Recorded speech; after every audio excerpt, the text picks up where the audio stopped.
Bueno, hola, hola, buenas tardes, ¿qué tal? Vamos a ¿Qué empezar un tal? nuevo episodio de Cinco Elementos. Estoy con el arquitecto venezolano Tomás Mena. ¿Cómo estás? Muy bien, muy bien. Muchas gracias por tenerme. Este, sigo tu cuenta y también las entrevistas que haces. Y bueno, muy, muy emocionado y agradecido de que te hayas interesado en mi trabajo y en mi perfil.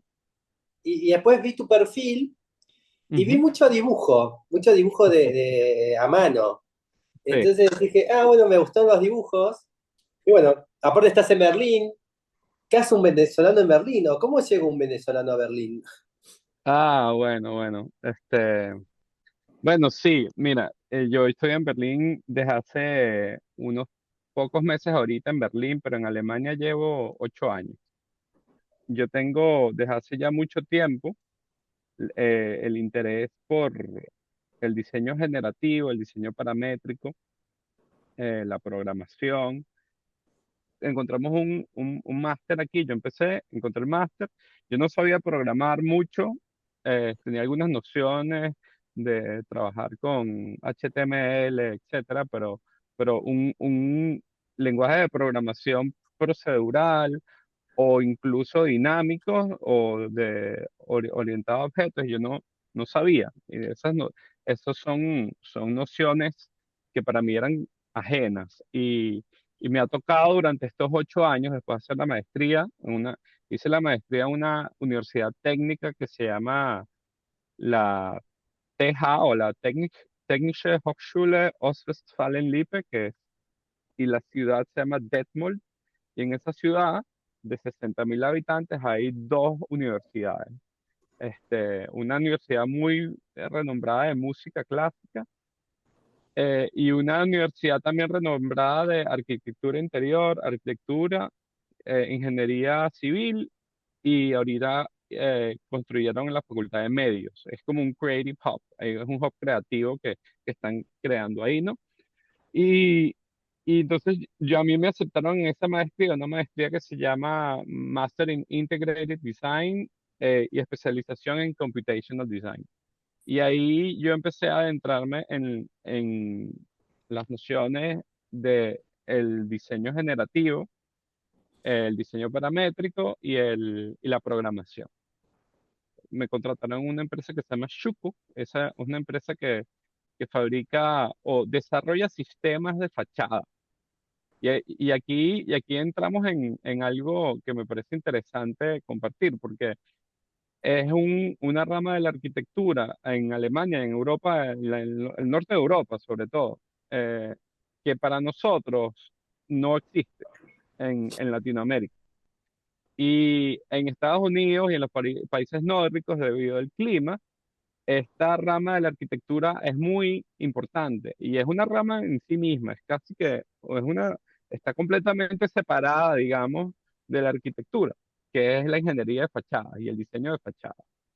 Los alemanes y el norte, digamos, el norte global, tiene un panorama industrial muchísimo más consolidado que el sur global. Entonces, la arquitectura acá, y eso es algo que para mí ha sido un shock, ¿no? La arquitectura acá responde a muchísimos reglamentos, a muchísimas este, normativas, y esas normativas, ah, eh, digamos, están entrelazadas con la industria de una manera que la industria se funciona de manera muy modular. Y, y así funciona como que los los sistemas constructivos en todos los ámbitos de la edificación. Y el diseño, por tanto, el diseño es completamente, la noción de diseño es muy distinta a la que tenemos nosotros en el sur. Yo nunca vine con la intención vamos a ver cómo funciona esto. Eso ha sido un proceso gradual de entender dónde es que estoy parado, porque yo vengo de Venezuela, en donde la arquitectura, como en Latinoamérica, se proyecta de una manera muy artesanal Mm. Y de y atelier todavía, ¿no? Esta idea del atelier y de la totalmente, idea totalmente. proyecto y... Y en Venezuela, yo estudié en la Universidad Central de Venezuela empecé a estudiar en el 99 y me gradué en el 2004. Tengo una historia de que desde que yo soy niño dibujo y siempre, yo cuando era niño quería ser ilustrador de cómics o trabajar en Disney o ser pintor, yo quería ser un artista y también la música como se atravesó, entonces yo soy músico y también quería ser artista, pero de alguna manera, bueno, típica familia clase media latina, tienes que tener una profesión. Y mi padre es arquitecto y entonces yo decidí también seguir los pasos de mi padre porque lo veía trabajar y él era una persona muy habilidosa con las manos y dibujaba de manera envidiable. Y por ahí yo fui que entré en la arquitectura y durante mi carrera, justamente te voy a mostrar mi último trabajo de tesis de mi carrera, que es los dibujos que te voy a mostrar. Por ahí empieza una exploración mía de un poco de subvertir cómo es, cómo era el dibujo. El dibujo como una herramienta de diseño, no solo como una herramienta representativa, sino como una herramienta de diseño, y adicionalmente un lenguaje. Mm. Cómo uno construye un lenguaje con el dibujo. El dibujo no es necesariamente representativo, ciertamente, pero además uno tiene que valerse de abstraer modularmente como lenguajes, como sílabas, eh, palabras, párrafos completos para uno después poder transmitir una idea. Pero yo me acuerdo que algunos me decían, pero la arquitectura no se trata de dibujar, la arquitectura se trata de un concepto. Y, y a mí eso siempre me quedaba como en la mente como, bueno, sí, ciertamente yo tengo la habilidad de comunicar una intención, pero ¿cuál es mi concepto? ¿Cuál es el concepto? El concepto, ¿cuál es la forma que tiene un concepto? ¿Y cuáles son los medios por los cuales uno llega al concepto? Y ahí, digamos que una de las cosas que me llamó la atención fue el diseño generativo, como en No, contraposición al dibujo análogo, ¿no? O sea, cómo esas cosas se te fuiste lo encuentran. opuesto. Sí, me fui como al opuesto, es decir, ok, ¿qué pasa en este otro ámbito Claro, porque en un punto es como que dejaste de ser artista para convertirte en ingeniero, exactamente, exactamente. ¿no? Como el Y programador es como una red de cálculo también, ¿no? Vos pensás la acción o comandás la acción y esos patrones tienen que ir reaccionando según lo que vos vas como haciendo. exactamente, entonces hay como hay distintos niveles de la digitalización en el diseño. Ahí Claro. está la digitación, que es una manera como nosotros. Bueno, eso es BIM. Ajá, BIM está dentro, está como en esa gama, Que vos al dibujar una línea, después esa línea se eleva y ya te genera toda la parte, ¿no? Es como toda esa cuestión. eso, eso es una metodología que funciona para justamente, este, digamos, tener un sistema de información completo de un edificio. Y el BIM tiene como unas limitaciones muy particulares, ¿no? Porque es como una metodología. Es casi Claro, que, es casi que, para mí, yo lo llamo un poco como la burocracia, es como una burocracia del proyecto. Y claro. sobre todo, el BIM funciona para el desarrollo del proyecto, pero el diseño es una etapa previa. Sí, Y una de las cosas que porque yo me fui por la programación y no por BIM, aunque yo tengo que lidiar mucho con BIM, pero yo no soy un BIM manager ah, o eso, ¿no? Yo soy otra cosa. Es que hay una diferencia entre el diseño generativo, que es diseño, diseñar, y otra cosa es el proyecto y la metodología de proyecto. Son dos cosas el distintas. BIM sería la segunda parte, en tu caso. Exactamente, exactamente. Entonces, por ejemplo, mi trabajo actual va más allá del BIM, porque mi trabajo actual va justamente en donde el BIM ya tiene su límite, que es en donde el BIM planifica. Y entonces nuestro trabajo como empresa de fachada es que yo hago los modelos en el nivel de detalles más altos para la producción automática con máquinas de corte. Bien. Pero Entonces, vamos a la presentación y sí ya empezamos a ver todo lo sí, que... actualmente soy profesor invitado de la Universidad de Umea, a veces en el IAC también, y junto a The Public Machinery hacemos trabajos de investigación. Y desde 2023 y actualmente trabajo en Prieman Facade Lab y soy Senior Project Manager de construcción 3D y gemelo digital, Digital Twin. Eso es un poco mi línea de tiempo. Ahorita te voy a mostrar unos trabajos que he hecho.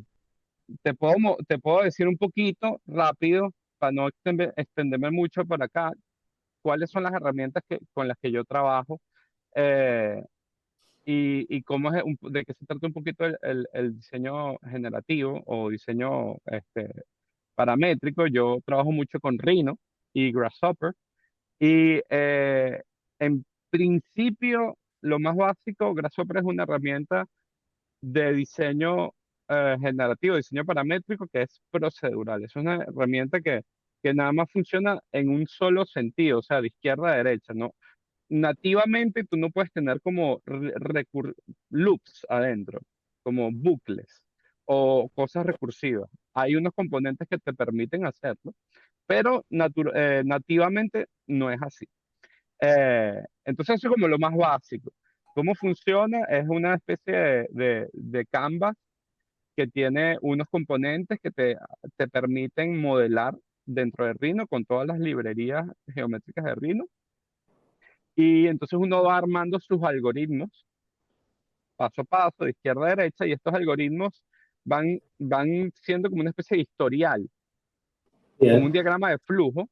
Y lo ventajoso que tiene esto es que es una manera no destructiva de modelar. O sea, si tú quieres ir siempre de dónde parte el algoritmo, tú siempre puedes ir y modificar los parámetros o añadir o copiar y etcétera. Entonces, esto es una manera que ahorita se está popularizando muchísimo, no solo por lo flexible que es, sino también porque es open source, es muy abierto, hay una comunidad muy grande colaborando en plugins. El plugin de Grasshopper, en principio, originalmente fue creado por un desarrollador que también lo hizo open source.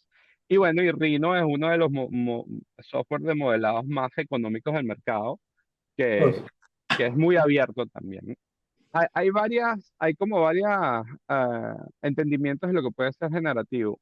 La más básica es, bueno, tú generas todo a través de unos parámetros, pero también hay una manera de hacer diseño generativo que es a través de la emergencia. O sea, uno crea un algoritmo y por la interacción de varios parámetros, según como uno los define, surge una forma en donde uno no tiene un control directo sobre la forma, sino es la interacción de los parámetros y el espacio de diseño que permite la generación de esa forma. Y eso es una forma de diseño generativo.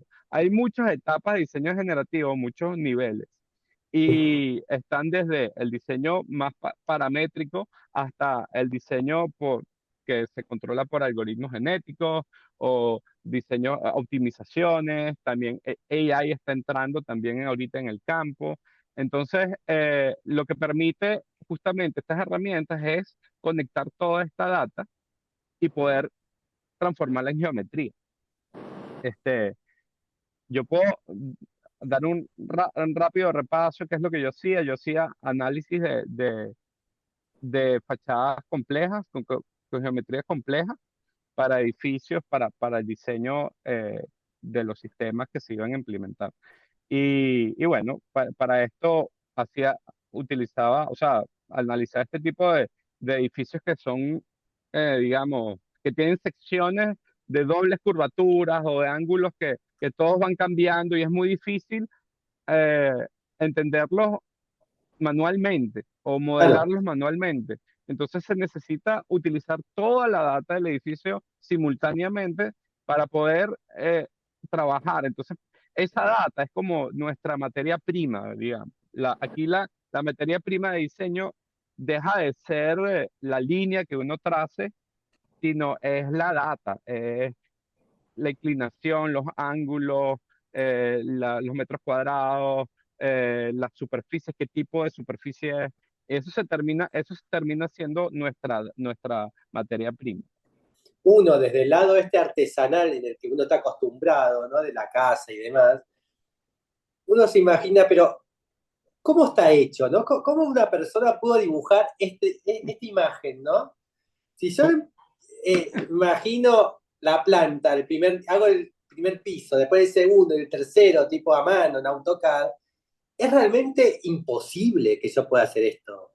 Exacto. O sí es posible, pero el nivel de trabajo que lo hemos visto en Latinoamérica, muchos proyectos que intentan emular estos tipos de edificios. Y justamente es aquí en donde nosotros como estudiantes de arquitectura en los 90 principios del 2000 veíamos estos edificios en las revistas Croquis, en las revistas Gustavo Gili, eh, y decíamos, ajá, vamos a ver cómo hacemos un edificio así. Y no entendíamos como la totalidad, la dimensión de la disciplina que está detrás de esto. Y Claro. no tiene nada que ver con la habilidad de diseño, que sí, pero es algo más que tiene más que ver con este parque industrial que en sí que existe en estos Mm. países.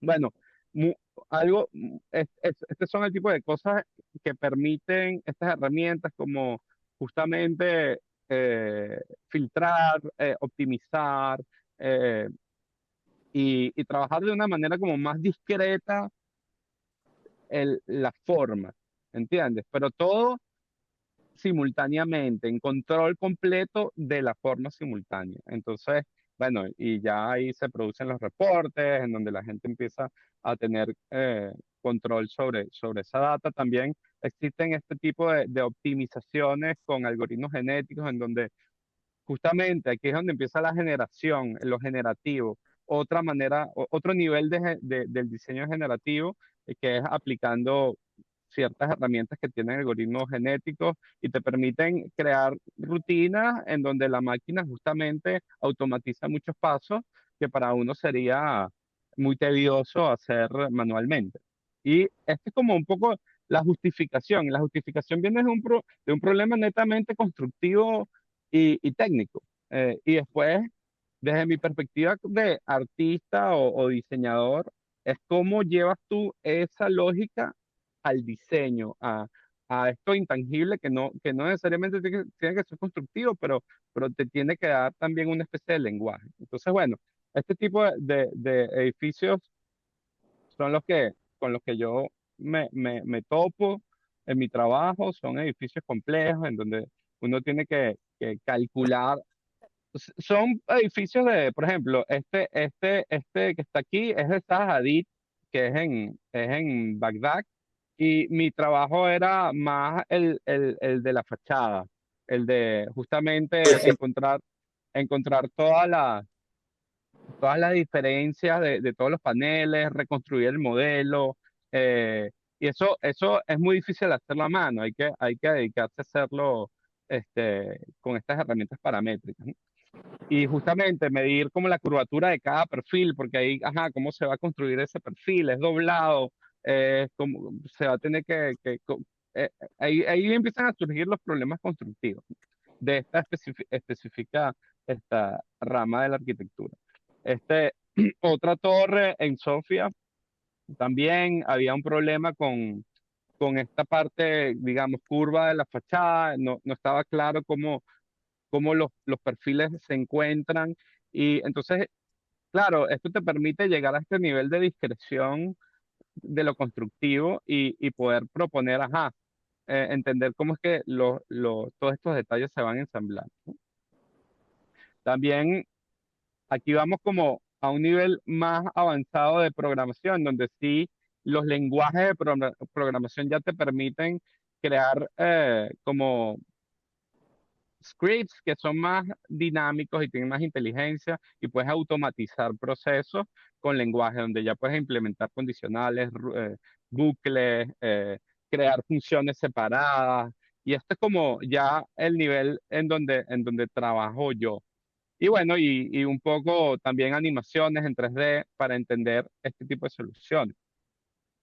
Y esto es como mi trabajo. Bueno, aquí llegamos a BIM, pero yo quería mostrar un poco esto y para ahorita ya saltar al proyecto, vamos a ver cómo eso se aplica a objetos de diseño. A ver, Y este es mi primera obra en diseño paramétrico, ¿no? Y esta justamente la hice con Cristian. sí. Y Cristian vino con una idea de un diseño. Me dijo, yo quiero hacer una cosa, yo quiero hacer una cabaña para mis sobrinos en la casa de mi hermana, etcétera. Pero yo quiero hacerla con diseño paramétrico. ¿Cómo lo hacemos con máquinas? Entonces hubo que empezar un proceso también de re-racionalizar el diseño. Y no solo el diseño, sino crear una especie de sistema. Y aquí es donde aquí es donde la idea del diseño tradicional empieza a subvertirse, porque ya diseñando con estas herramientas, el diseño a veces no viaja de arriba hacia abajo, sino viaja de abajo hacia arriba. El sistema es lo importante y cómo ese sistema crece y genera una solución global. Entonces, Mm. casi que es de la parte al todo, no del todo a la parte, como estamos acostumbrados a diseñar los arquitectos, ¿no? Que hacemos primero una volumetría, un sketch, unos cortes o una maqueta, un masking y después vamos llegando al detalle. En este tipo de diseño, el detalle, cómo es que se va a encontrar cómo es que se van a encontrar las partes, cómo se van a juntar, debería aparecer primero porque esto es lo que va a empezar a generar el resto del sistema y hacer que todo pueda como unirse, ¿no?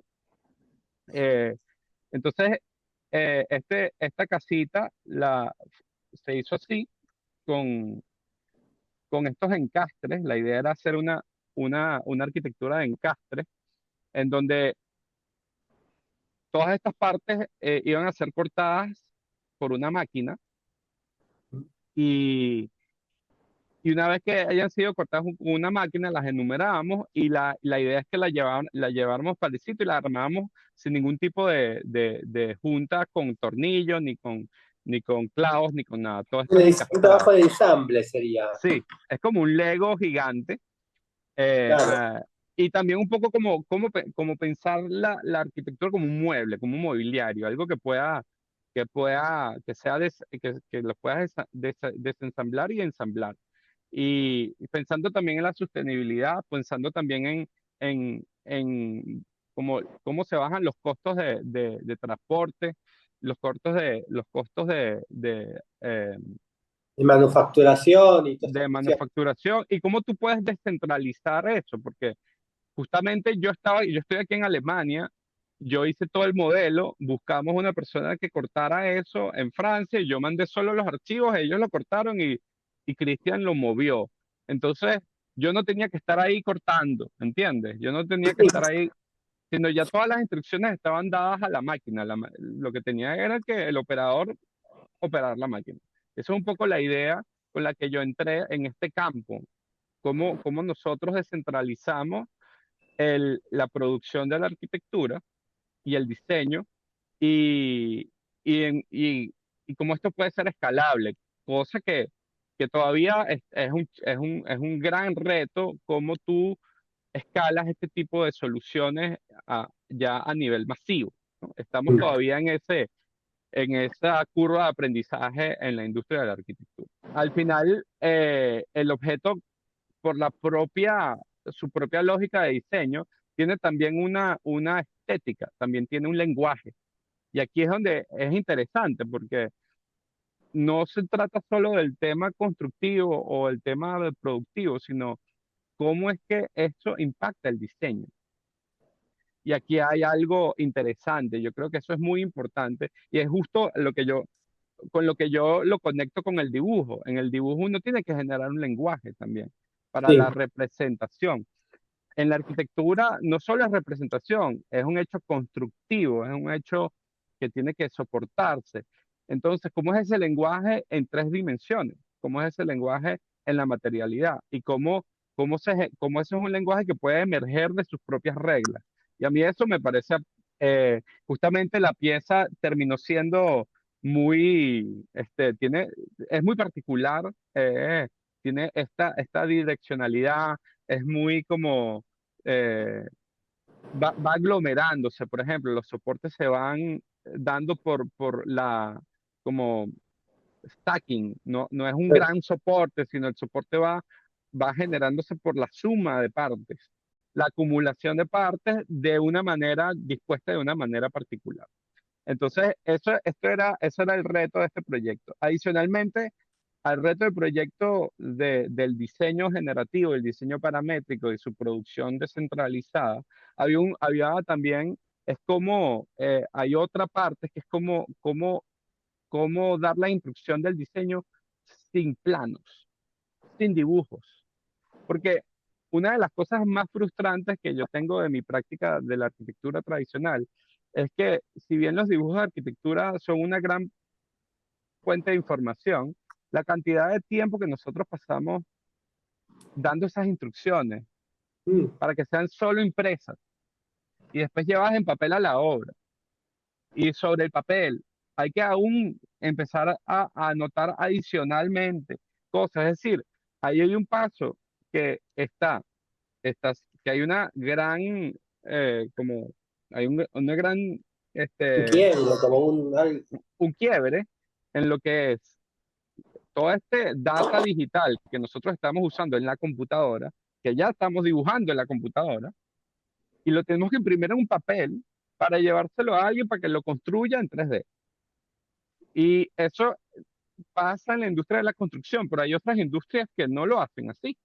Mm. Hay industrias, como la industria de los automóviles, está todo, aunque entendemos que un automóvil es un modelo que se va a repetir serialmente, bueno, cientos de miles de veces, y un edificio no es así. Un edificio se hace una vez o se hacen Listo. variaciones de ese edificio, pero inclusive la lógica esta de esa ruptura que hay entre la planificación y el diseño y la ejecución es lo que la industria de la construcción hace que esté tan atrás y que sea una industria tan contaminante, que sea una industria tan ineficiente, tan lenta, y que Mm. y no podamos explorar nuevas maneras de suplir, por ejemplo, vivienda. Y esta plataforma implementó esa idea, pero para la arquitectura y para la construcción y para los 3D. Entonces, valiéndome de esa lógica, en vez de crear planos en papel, lo que yo hice fue, usando esta plataforma, proveer todas las etapas de ensamblaje de la cabaña. Entonces, cada parte, como que esto se llama, cada modelo, cada versión del modelo, tenía la primera, tú la puedes explorar en 3D Wow. y tú puedes ir progresivamente eh, explorando los pasos siguientes. Y por ejemplo, esto puede ser colaborativo. Muchas personas pueden estar viendo el mismo 3D. Y si, por ejemplo, aquí hay un error o hay un problema, aquí se puede poner un comentario.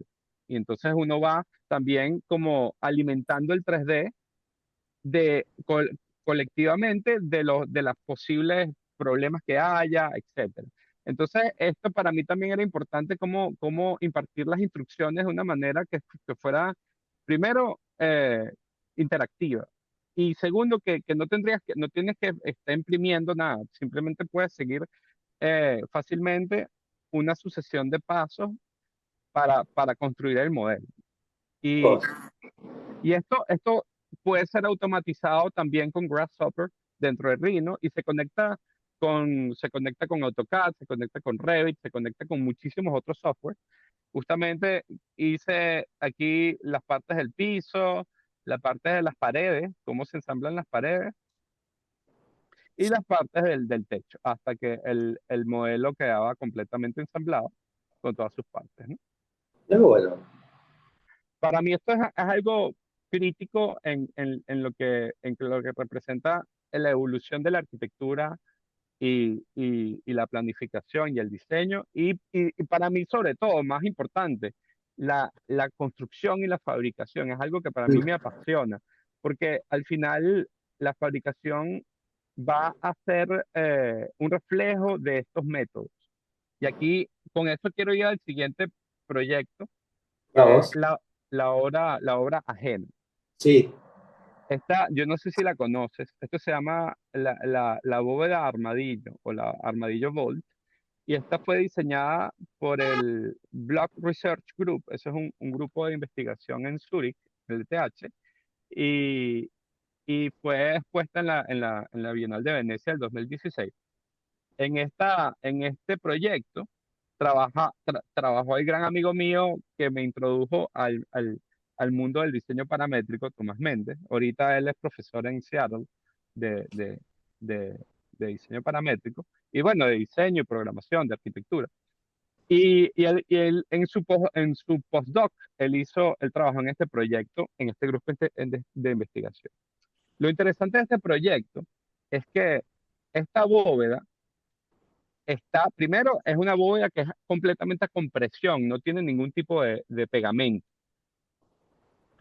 Y la manera como fue generada esta bóveda fue digamos, con una extensión o un update de lo que es la graphic statics, de la estática gráfica que usaba Gaudí, que usaba Bariñón, que empezaron a usar desde 1700 hasta principios del siglo XX y cuando llegó el concreto armado y los ingenieros empezaron a diseñar para contrarrestar el, cómo se doblaba el diseño armado, la geometría No, la estructural torsión.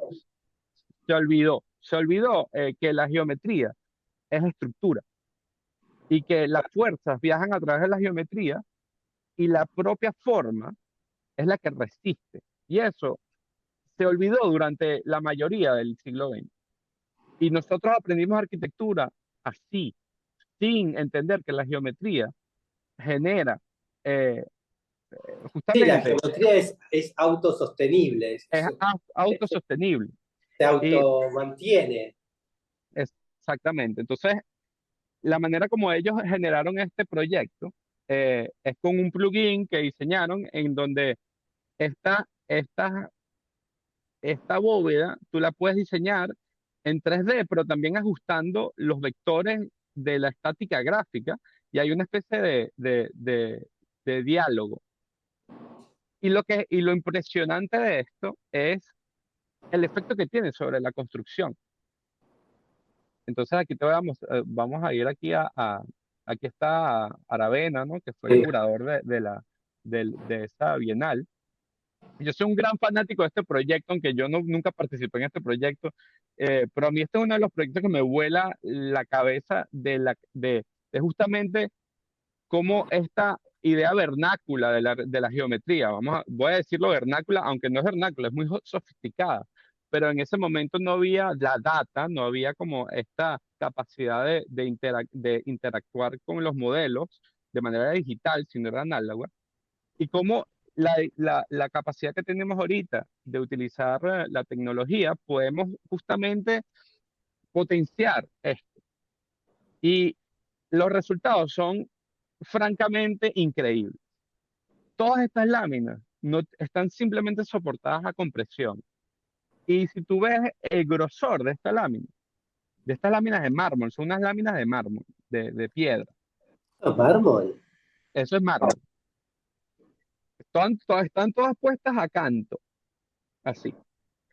Y ellas simplemente están apoyándose por la propia fuerza que genera su geometría. Y el Que grosor, si sacás una, se caen todas. un poco, ajá, tú quitas una y se cae todo. Es como el arquitrabe del arco. Exactamente. Es como un arco y claro, esto ya ha llevado a otras dimensiones por la data. Sí, sí. Justamente los modelos computacionales te permiten no solo calcular en corte, sino ya calcular en todas las dimensiones simultáneamente. Y este es el resultado. Entonces, tú ves que el grosor de estas láminas llega hasta ser de 5 centímetros de grosor. Y aquí la gente está montada sobre estas conchas. ¿Ellos Este, están parados arriba de eso? sí, están parados encima. Es alucinante. Y no solo ellos, ahí se paró todo el equipo que construyó eso encima de eso y encima de esta bóveda, shell y la bóveda lo soportaba, ¿no? Eh, Justamente, o sea, mira, y además que el propio lenguaje de diseño responde al propio, a la propia método constructivo y de producción. Y ahí es donde yo creo que la arquitectura, ahí es donde yo creo que la arquitectura hace como presencia, porque la arquitectura tiene que transmitir no solo un diseño, sino es todo, es el lenguaje, es un mensaje. La arquitectura es un lenguaje que habla. Sí. Y cuando no es capaz de transmitir su propia esencia, su propio método constructivo, su propia eh, eh, sustancia de diseño, la arquitectura que falla en transmitir su propia esencia, creo yo. Y aquí es donde, por eso es que yo elijo este objeto. Yo creo que este objeto es muy elocuente en cómo transmite esa idea de la arquitectura a través de algo tan simple como son unas piezas, unas piedras puestas una encima de otra. Aquí ellos planificaron que estas piedras tenían estos dibujos y, y entonces y esos dibujos tenían la función de quitarle peso a la piedra. Claro. Estas hendiduras, ¿no? Que se hicieron con unas máquinas de, de unas sierras gigantes que eran unos brazos robóticos. Pero adicionalmente, la dirección que tienen todas esas hendiduras es la dirección por donde están viajando las fuerzas de la propia bóveda, de cómo ella está diseñada. Y a mí eso me parece que le da una especie de lenguaje al objeto increíble. Sí. Es muy Y además bonito. también, y además también con esta importancia que tenemos de movimiento moderno, ¿no? De justificar todo. Y a su Sí, vez también lo justifica. sí, ¿no? Exactamente. Justifica su Su todo, ornamento, como su si querés llamar. ornamento. Y creo que, de hecho, vamos a ver si aquí la próxima sale cómo fue fabricada. Porque, ¿entendés? Ajá, Porque ya desde eso no es un ornamento, es una cuestión estructural, exactamente. herridura. Pero es como en las catedrales góticas, que justamente los ornamentos eran parte de la nervadura de las bóvedas. Y Claro, por era la, parte del sistema constructivo. exactamente, ¿no? Entonces, esto es llevado ya a un nivel mucho más abstracto, pero, justamente cumple el mismo papel y está justamente conectada con esa idea de arquitectura, que es tan como, no primitiva, porque eso es muy sofisticado, pero es tan primigenia, ¿sabes? ¿No? De la piedra, ¿no? Entonces, a mí eso me parece alucinante. Justamente aquí muestran cómo lo ensamblan, Buenísimo. hacen una especie ¿cómo se llama? Eh, Soporte, se me olvida la palabra en español, andamio, Sí. un andamiaje con una estructura de encastres también que va a funcionar como soporte, como piso o como primera forma, y sobre esta forma van colocando las piedras. Y aquí están las piedras, ¿no? Entonces, sobre esta forma colocan las piedras, una vez que queda, ajá, son cortadas las piedras con estas máquinas, este, justamente estas hendiduras que están acá, son las que ellos cortan la piedra con esas hendiduras y después las parten, las quiebran para que quede así. y Ah, y las van colocando encima del andamio y poco a poco se va creando la forma y después le quitan el andamio y ella simplemente se sostiene. Sí, vamos a la maqueta. Esto es justamente la misma lógica, pero ya a un objeto experimental que hicimos en UMEA. Yo lo llamo como maqueta porque fue algo hecho muy manual, pero justamente utilizando las mismas herramientas de simulación. Esta es una burbuja que la simulamos ahí en Rhino.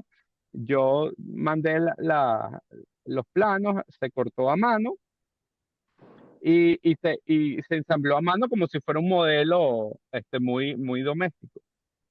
Lo que claro. sí era interesante aquí era cómo conectar un poco lo que estaba pasando adentro de esa burbuja, porque la burbuja la idea era que funcionara en invierno en Suecia y que la gente pueda meterse dentro de la burbuja como un espacio público, porque la gente está siempre recluida. Entonces, una vez que estaba adentro, decidimos, parte del proyecto era medir el oxígeno dentro de la Burbuja. esfera, de la burbuja. Adicionalmente hicimos una especie de unos modelitos que iban a funcionar como unos corales en donde iban a crecer plantas y esas plantas iban a generar oxígeno dentro de estas cápsulas. Estas cápsulas eh, funcionaban para medir el oxígeno que iban generando estas plantas, era como el experimento. Y yo lo que hice fue conectar, porque esos sensores se podían conectar con el internet y yo podía leer esa data y repopular el modelo 3D que yo había diseñado con la data viniendo de los sensores. Y aquí para mí es una maqueta, es un modelo, pero también es como un gemelo digital de, de, de ese proyecto. Y para mí es interesante lograr justamente como conectar la data con lo físico, ¿sabes? Y aquí tratando de extender un poco los modelos algorítmicos y computacionales ya a algo más físico, ¿no? Bien. Eh, y bueno, al final también la idea es que esto esté expuesto al público y la gente pueda justamente interactuar con el 3D, con toda la presentación. Y bueno, está en progreso, pero idealmente es que esto sea un modelo que sea reactivo en vivo y la gente pueda ver qué está pasando dentro del modelo mientras están participando de él, ¿no? Esto está en progreso todavía. Y esto fue con The Public Machinery en Umeå University con Alejandro Hayek. Alejandro es un gran amigo y también su trabajo es muy interesante. Aquí vamos al dibujo. Bien. Este fue mi trabajo de tesis cuando me gradué en Caracas. Y A mano. justamente, sí, esto fue hecho a mano. Y yo creo que yo fui el último, Es como el último. es tu prehistoria, es lo que nadie quiere saber, nadie quiere ver de vos. El pasado te condena, es esto. Y justamente para mí es lo interesante, que yo vengo de aquí, eh, y esta era mi búsqueda. Pero Claro, justamente en esta búsqueda yo empecé a entender el tema de cómo generar un lenguaje y cómo es que el lenguaje construye un diseño. En este caso para la representación y el propio diseño, pero cómo se extendía eso a niveles más abstractos y cómo eso generaba un concepto. Y bueno, yo me fui al extremo de lo digital, pero yo ahorita mi trabajo es tratar de unirla a los dos. Ahorita yo estoy siempre tratando de vincular estos polos, ¿sabes?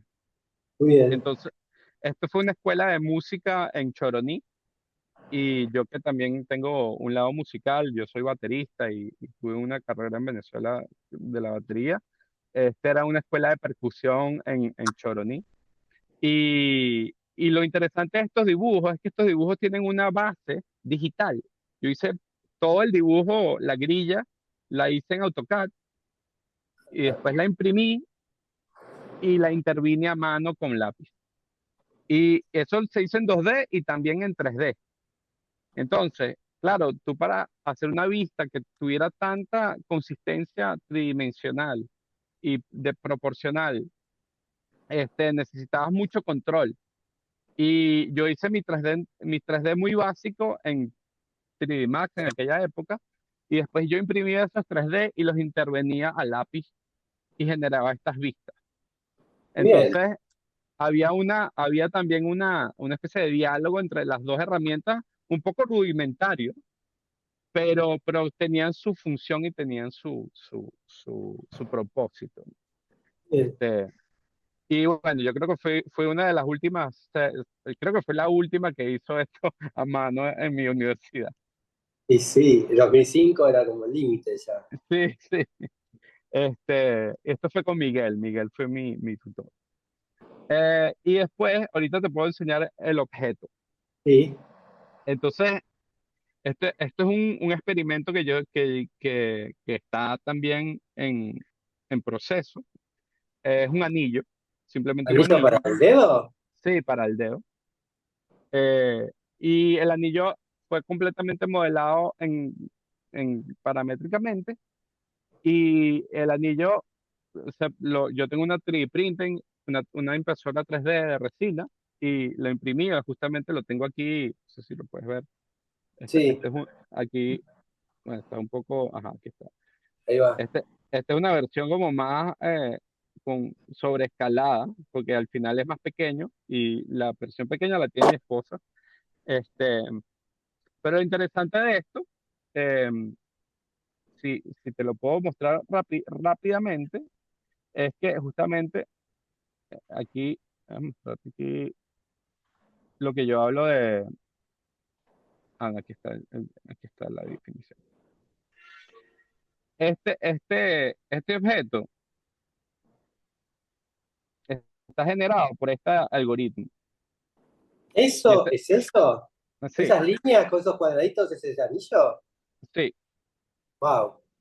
Y esto es justamente el algoritmo generativo eh, en Grasshopper, ¿no? Entonces, bueno, aquí hay una serie de operaciones que se hacen desde comenzar desde un plano hasta llegar justamente Ese al plano, objeto. ese que está verde ahí que marcaste el primero, Sí, sí, exactamente. Aquí, ¿no? que Y no pertenece al anillo. es, digamos, como el punto que inicia el anillo. Entonces, Ok. alrededor de estos valores empiezan a surgir ciertas geometrías que se No, sería van. como el centro del anillo. Después hay vacío y Exacto. después hay lleno. Entonces, yo empiezo a generar ciertas geometrías que yo las voy modificando poco a poco y voy generando pasos y pasos y pasos hasta que yo puedo justamente controlar la forma. O Así sea, que si de algún modo yo toco ese botón verde, modifico el anillo. exactamente. Entonces tú puedes, justamente tocando estos controles, uno puede ir modificando el anillo. Por ejemplo, este es ya el anillo, este es como una versión congelada del anillo, pero esta versión que está acá, este es, por ejemplo, el algoritmo que va a generarlo, ¿no? Entonces, esta es como unas curvas que van rodeando el anillo y ellas después se van a encontrar. Esto es complejo, esto toma tiempo enseñarlo, Sí, porque aquí es donde viene todo el tema de cómo uno cambia la noción del diseño. Aquí la lógica de diseño es completamente distinta, ¿no? Y, y justamente la idea de este objeto es que este objeto es una excusa, simplemente es como, ahorita no tiene ningún tipo de data que tenga significado, simplemente es como un placeholder de data.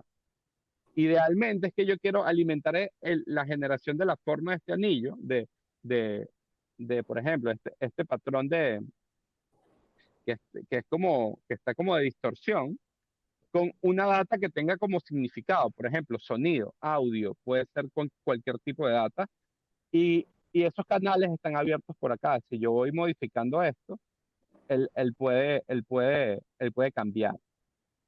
Entonces, aquí es donde el diseño generativo empieza a tomar como forma, empieza a obtener como significado y pertinencia. Uno tiene la habilidad de conectar eh, justamente objetos con data que puede venir de cualquier sitio, de Claro. cualquier lugar y generada por cualquier dispositivo o por cualquier fenómeno también. Y esto es un experimento que es muy sencillo, es un experimento mío, mi hobby, digamos, que yo a veces digo, tengo una idea, voy a hacer algo con esto, vamos a ver qué tal. Y tengo varios así. Este es uno que justamente mi esposa utiliza diariamente. La Ella, alianza. sí, ella lo lleva, pero idealmente es que esto pueda extenderse y tenga como otro tipo de significado, ¿sabes? Y estos son el tipo este es un algoritmo procedural que se hace en Grasshopper dentro de Rhino. Claro, incluso si querés lo podés llevar se lo das a Kulhas y te hace la nueva televisión china con esta agujera en medio. No, no, y vamos que eso es así como se trabaja ahorita ese tipo de edificios, y es así como yo tengo que generar eh, modelos ya con los tornillos, con las tuercas de las sistemas de fachada que se van a construir en edificios complejos. Y es de la misma manera, obviamente muchísimo más complejo.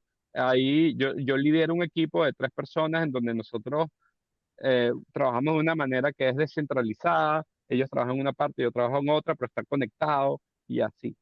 Pero bueno, esta es como la lógica y esta es como mi aproximación a la arquitectura después de justamente actualizar mi, mi profesión a través del diseño computacional.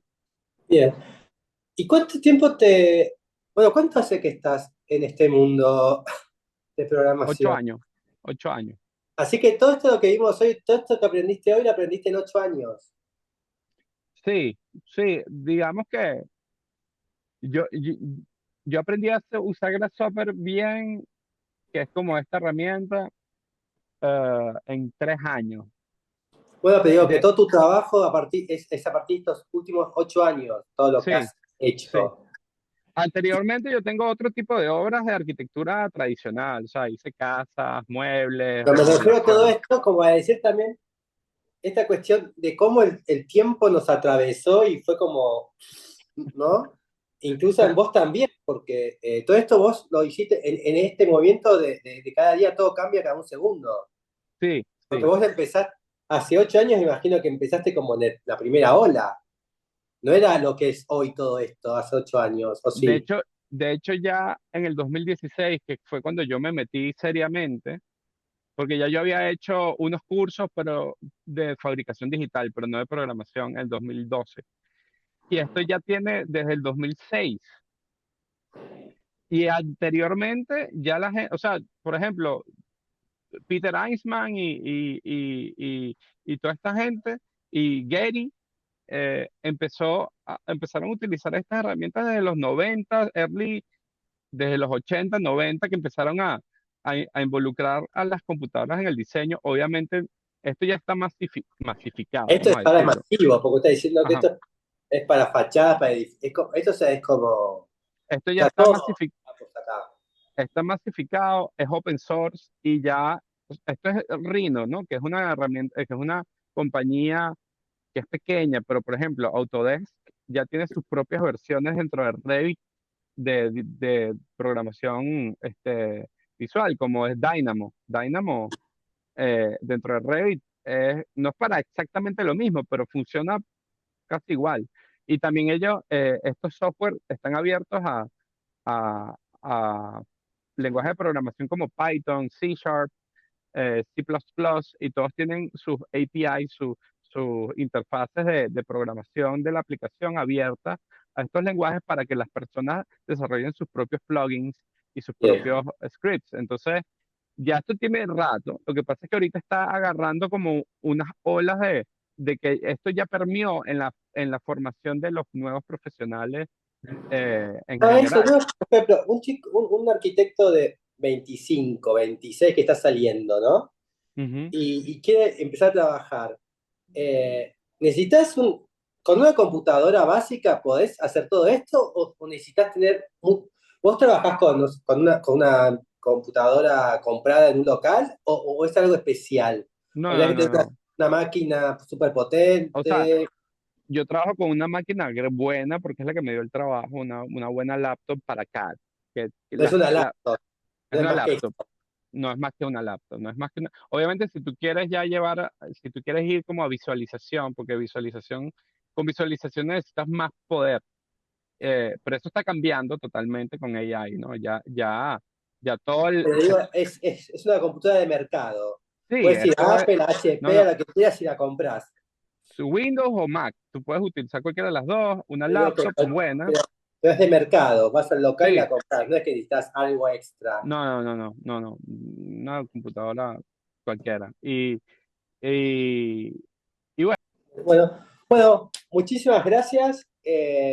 a ti, Nos veremos en Berlín mira, algún cuando día. quieras, por favor, estás aquí invitadísimo, me encanta, tú vives en Buenos Aires. Sí, estoy en Buenos Aires, estoy Uh, lejos. pero me encantaría yo ir a Buenos Aires, porque Ah, cuando quieras. yo amo a la música, todo, todo, todo. ¿Ves Buenos Aires ya? Nunca he ido, Ah, con, entonces tenés que venir. es Vuelo que directo, Lufthansa. cuando pueda me lanzo. Pero mira, muchas gracias por tenerme, disculpa el tema de la hora y lo largo que me pude haber extendido, pero bueno, Perfecto. cualquier cosa estoy a la orden y estamos en contacto. Dale, muchísimas gracias.